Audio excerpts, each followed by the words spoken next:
اور اب دو حکومتوں کے سابق وزیر خارجہ کے ساتھ غیر مہذبانہ سلوک پر حکام کو ضرور توجہ کرنی چاہیے۔ رجت پسند دلائل کہ ایسے واقعات پہلے بھی رونما ہوتے رہے ہیں مناسب نہیں، کیونکہ پاکستان کو بدلنا ہوگا، اور اگر ہم بحیثیت قوم اس پر متفق ہیں تو آج اس سے بہتر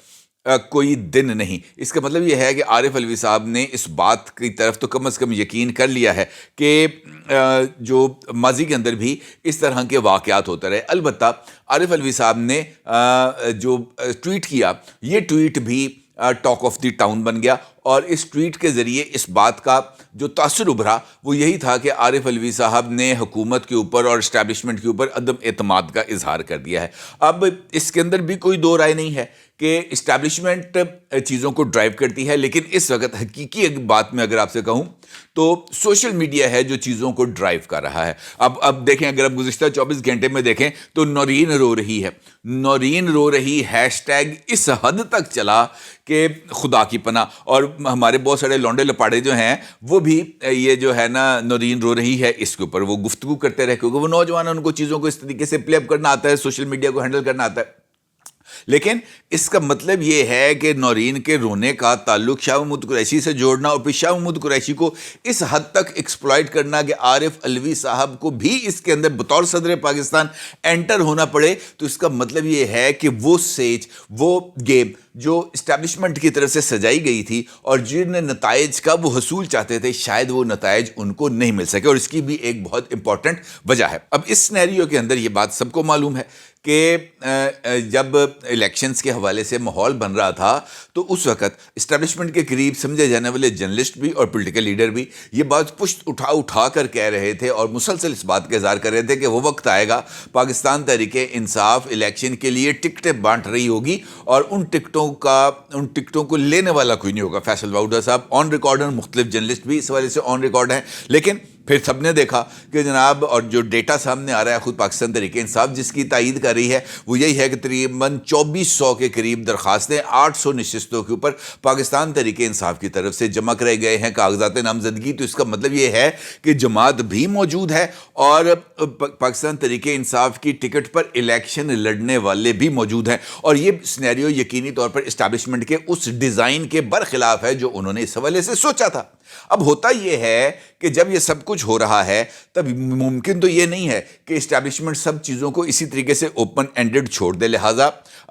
جو صادق سنجرانی صاحب ہیں چیئرمین سینٹ، ان کی شاید یہ ڈیوٹی لگی ہے کہ انہوں نے عارف علوی صاحب کے ساتھ گفتگو کرنی ہے، اور صادق سنجرانی صاحب نے عارف علوی صاحب کے ساتھ اس حوالے سے گفتگو کی۔ البتہ یہ بات ضرور ہے کہ اس ملاقات سے پہلے اب جو دیکھیں کچھ ایونٹس ہیں، کچھ چیزیں ہیں جن کو اگر ہم ایک دوسرے کے ساتھ جوڑیں تو ذرا پکچر تھوڑی سی کلیئرٹی کے ساتھ سامنے آتی ہے۔ اس کا پہلا نتیجہ ہمیں یہ نکلا عارف علوی صاحب کے اس ٹویٹ کے بعد کہ قائم مقام چیف جسٹس آف پاکستان جناب جسٹس سردار طارق مسعود صاحب نے آج کے لیے جو سپریم کورٹ آف پاکستان کے اندر مقدمات کی سماعت ہونی تھی، خاص طور پر ڈبل بینچ کے اندر جس کو ہیڈ کر رہے ہیں جناب سردار طارق مسعود صاحب اور جناب جسٹس عطر من اللہ صاحب، کیونکہ اس وقت سپریم کورٹ کی اسلام آباد کے برانچ کے اندر صرف 2 جج صاحب ہی کام کر رہے ہیں، باقی تمام چھٹی پر ہیں۔ انہوں نے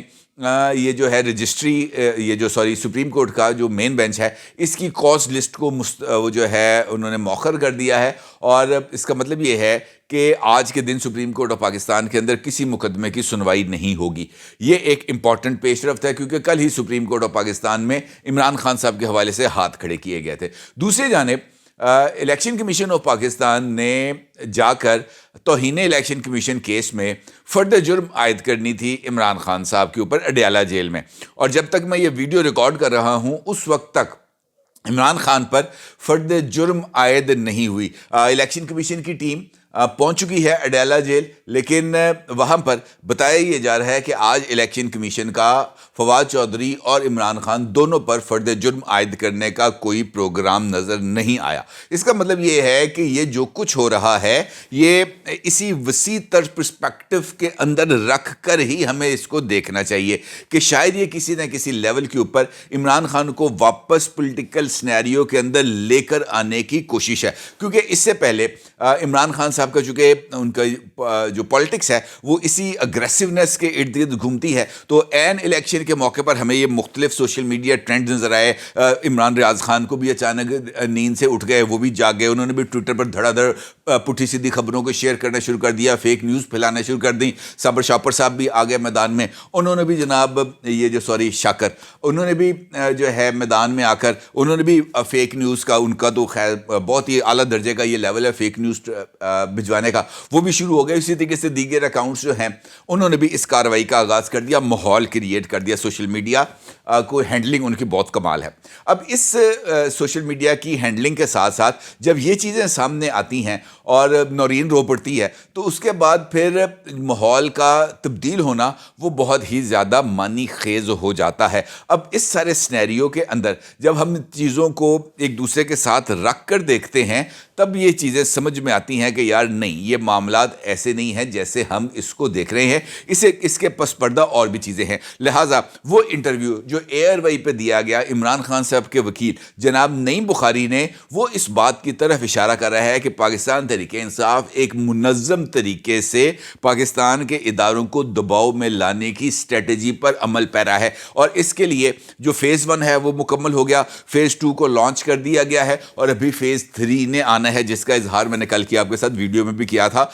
میں نے آپ کو بتایا تھا کہ آپریشن فنا بھی ایک کوڈ نیم کے ذریعے تشکیل دیا جا رہا ہے. اب اس سینیریو کے اندر یہ جو انٹرویو ہے نعیم بخاری صاحب کا، یہ بھی اس بات کی طرف ہی اشارہ کر رہا ہے کہ پاکستان کی اسٹیبلشمنٹ پر یہ دباؤ ڈالنا کہ جناب ہم اور بھی بہت سارے راز افشا کر سکتے ہیں، خاص طور پر جب ہم اس بات کا ذکر کرتے ہیں کہ رانا ثناء اللہ کے خلاف مقدمہ لڑنے کے لیے اسٹیبلشمنٹ کی طرف سے نعیم بخاری سے رابطہ کیا گیا. تو نعیم بخاری صاحب نے ان کو جواب دیا کہ میں یہ مقدمہ لڑنے کا 10 کروڑ روپیہ فیس لوں گا. اور اس کے بعد پھر ایک تقریب کے اندر جب ان کی جنرل باجوہ سے ملاقات ہوتی ہے تو جنرل باجوہ ان سے شکوہ کرتے ہیں کہ تم تو مقدمے لڑنے کے 10 کروڑ روپے مانگتے ہو، جس پر نعیم بخاری آگے سے ان کو جواب دیتے ہیں کہ میں ہارنے والے مقدمے کی اتنی ہی فیس لیتا ہوں. تو اس کا مطلب یہ ہے کہ نعیم بخاری صاحب نے اس بات کو اسٹیبلش کرنے کی کوشش کی کہ مسلم لیگ نون کے خلاف یا اس وقت کی اپوزیشن جماعتوں کے خلاف جو بھی مقدمات بنتے تھے وہ عمران خان نہیں بناتا تھا، بلکہ وہ اسٹیبلشمنٹ کے کہنے پر بنتے تھے، جنرل باجوہ کے کہنے پر بنتے تھے، جنرل فیض حمید کے اشارے پر بنتے تھے. لہٰذا عمران خان کو آپ اس میں سے نکال دیں، عمران خان تو بے گناہ ہے. اور سارے کا سارا ملبہ ایک مرتبہ پھر اسٹیبلشمنٹ پر ڈالنا اس بات کی طرف ایک اشارہ ہے کہ یہ جو دباؤ ہے اس کو ان ٹیکٹس کو ایک مرتبہ پھر جو ہے وہ دہرانے کا ایک پلان بن چکا ہے. لہٰذا عارف علوی صاحب کے ساتھ جو ملاقات ہے وہ اس پس منظر میں بہت زیادہ اہمیت کی حامل ہے. اب کچھ لوگوں کا یہ ماننا ہے کہ اسٹیبلشمنٹ نے کل کی اس ٹویٹ کو جناب ناپسند کیا ہے، اور انہوں نے عارف علوی صاحب سے کہا ہے کہ آخری مرتبہ جب آپ کے ساتھ ملاقات ہوئی تھی اس ملاقات میں آپ کے ساتھ کچھ SOPs کو طے کیا گیا تھا کہ جب تک نئے صدر کا انتخاب نہیں ہوگا اس وقت تک آپ کسی بھی حوالے سے کسی بھی سیاسی جو معاملہ ہے، ایشو ہے، اس کے اندر آ کر کوئی رائے زنی نہیں کریں گے. اور اسی جو ہے اگریمنٹ کے تحت آپ نے ابھی تک کام کیا، لیکن اب یہ ٹویٹ کر کے آپ نے اس اگریمنٹ کو وائلیٹ کیا ہے. کچھ لوگوں کا یہ ماننا ہے کہ یہ پیغام عارف علوی صاحب کو دیا گیا ہے اور ان کو آپشن دیا گیا ہے کہ اگر آپ نے ایسا ہی کرنا ہے تو پھر یہ چارج صادق سنجرانی صاحب کے حوالے کر دیں اور آپ کراچی جا کے اپنے صاحبزادے عباب علوی کی جو ہے وہ انتخابی مہم چلائیں. انہوں نے بھی اپنے کاغذات نامزدگی آپ والی سیٹ پر جمع کرائے ہیں. لہٰذا یہ کام اگر آپ کو کرنا ہے تو کراچی جا کے کریں، اور سیاست کرنی ہے تو کراچی جا کے کریں. ایوان صدر میں بیٹھ کر ایوان صدر کے ٹویٹر اکاؤنٹ کو پریزیڈنٹ عارف علوی کے ٹویٹر اکاؤنٹ کو اس طریقے سے استعمال نہیں ہونا چاہیے. یہ پیغام تھا شاید جو ان کو دیا گیا ہے. لیکن ملاقات کا جو بیک گراؤنڈ ہے وہ بہت ہی زیادہ اہمیت کا حامل ہے، اور ان ساری چیزوں سے ایک جانب اس بات کا تاثر ملتا ہے کہ اسٹیبلشمنٹ ابھی تک اپنے نقطے پر قائم ہے، اور دوسری جانب اس بات کا بھی اشارہ مل رہا ہے کہ اگر کسی جگہ پر کوئی جو ہے نا باہمی مشترکہ پوائنٹس مل جائیں تو اس کے اوپر بھی اسٹیبلشمنٹ اب بھی بات کرنے کے لیے تیار ہے. اپنے رائے کو ضرور اظہار کیجیے گا. آپ کا بہت شکریہ. اللہ حافظ.